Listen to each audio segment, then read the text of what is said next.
Magandang karawan po sa inyong lahat, sa lahat na nanonood ng aking video. So maraming salamat sa inyo at nag-like kayo at nag-subscribe sa aking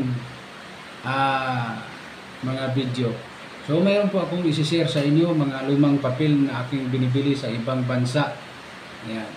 So patuloy pa tayong bumibili mga lumang papel dito sa Mindanao. So, mayroon po akong isi-share sa inyo mga lumang papel to galing sa isang bansa, ibang bansa ito. Republika Bolivariana. So, 10 pesos.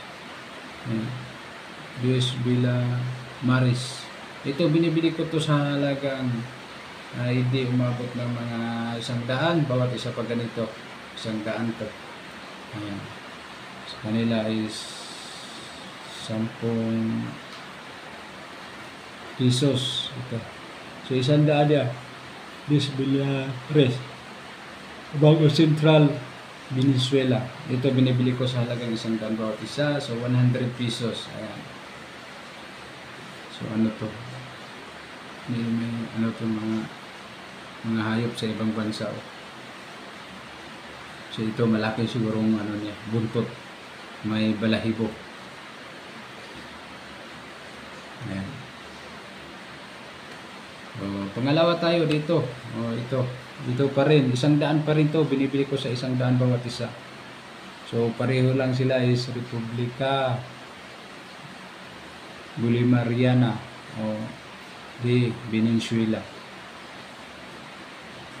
Ito, binibili ko sa 100 bawat isa pag ganitong mga lumang papel. Ayan. So, iba rin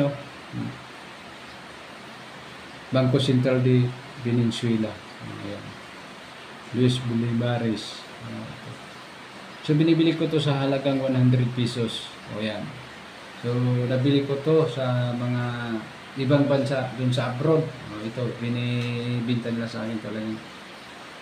Dinayo talaga akong mga kababayan natin dyan sa ibang bansa. So, pagdating na ito sa bansa natin, so, nalaman nila talaga akong bumibili ng mga lumang papel. Ito, binili ko talaga dahil tutulong pa rin ako sa kanila. So, natulungan dito na talagang tuwa-tuwa sila na nabili ko to sa kanila. Ayan. Dahil mahal lang yung palit ko, ginagawa ko lang tong souvenir at tinitunan ko lang. Itong iba din pareho lang sila, Bolivariana de Venezuela. So sa likod niya pareho, dalawang piraso pala dito sa akin. Dalawa sila. So ito 500 pesos. So 500. So Republika Bolivariana pa rin de Venezuela. Ito nabili ko sa halagang 200 pesos bawat isa. Yung nakalagay pa 500 isa. Fuentes Bolivares, Banco Central de Venezuela. So ito nabili ko to sa halagang 200 pesos isa. Dito. So may ano siya, may hayop diyan sa karagatan. Parang duck. Dito. Nabili ko to sa halagang 200 pesos bawat isa. Ayan, nabili ko to sa mga ibang lugar na nag-OFW, nag-abroad doon sa ibang lugar. So nabili ko to sa 200 pesos bawat isa. So ito, ang malaki talaga to. So ito, 20,000 pesos. So pareho lang sila. So ito, nabili ko talaga sa 300 isa, bawat isa. 300 pesos. 20,000. So, nabili ko to sa 300. 300 to nabili ko. Ayan. So, pareho lang sila. 300 pesos bawat isa. 20,000. And sa kanila is 20,000 Bolivares. Banco Central of Venezuela. Ayan. So, dito, ito, mura lang to. Qatar Central Bank, 1 real. So, nabili ko to sa 30 pesos isa. Ayan. Sa Qatar. Ibang bansa. So, dito nabili ko to sa 100 bawat isa. Banco de España. 200 pesos. So, 200. Vicentes. Pesetas. Nako. Iba talagang salita nila doon sa kanila. Banco de España, Vicentes Pesetas. So, ito. So, ito. Pinakamaliit na pira sa kanila, mga lumang papel. Ayan. So, ito pinalitan na to sa kanila na barya para hindi basta-basta matupi o di basta-basta mapunit. Ito.